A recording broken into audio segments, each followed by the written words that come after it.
Hello, my name is Pedro Garcia, and today I'm at the Kansas State Fair.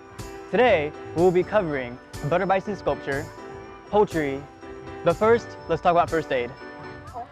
Probably approximately 30 people come in and out asking for Band-Aids and stuff like that.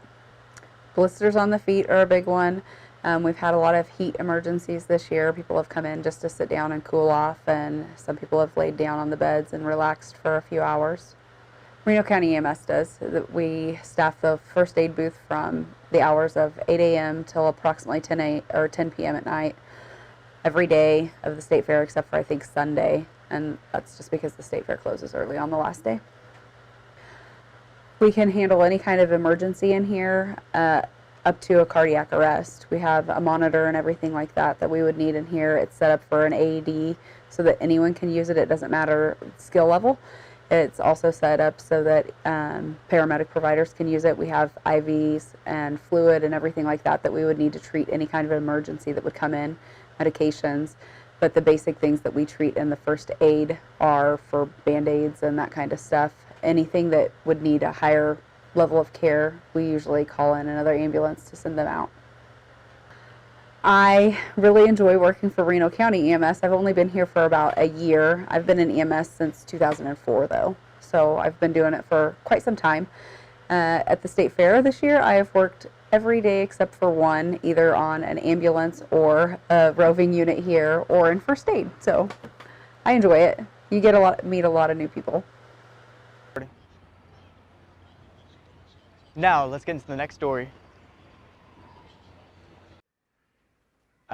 From what I can understand, it was started in the early days of the fair, and a butter sculpture would have been a unique method to do it, since this is an agricultural exhibit. So that's how it got started, being out of butter. Did you know that the butter statues range from an average of 800 pounds all the way up to 1,400 pounds?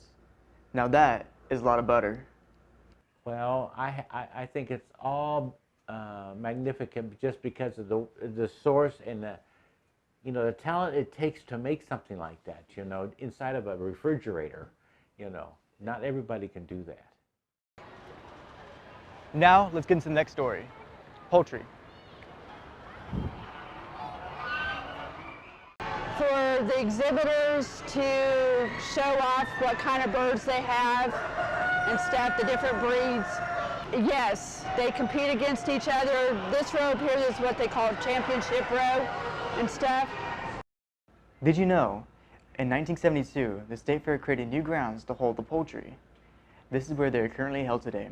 They pick like grand champion, reserve champion, best of bird all through the whole entire show, poultry show. They come from all over. We have some that come from Missouri. They come from all over. So, for the exhibitors to show off what kind of birds they have and stuff, the different breeds. Yes, they compete against each other. This row up here is what they call championship row and stuff. Did you know, in 1972, the State Fair created new grounds to hold the poultry. This is where they are currently held today. They pick like grand champion, reserve champion, best of bird all through the whole entire show, poultry show. They come from all over. We have some that come from Missouri. They come from all over. So, thank you for joining me at the Kansas State Fair. I hope you enjoyed your time as much as I did. Until next time.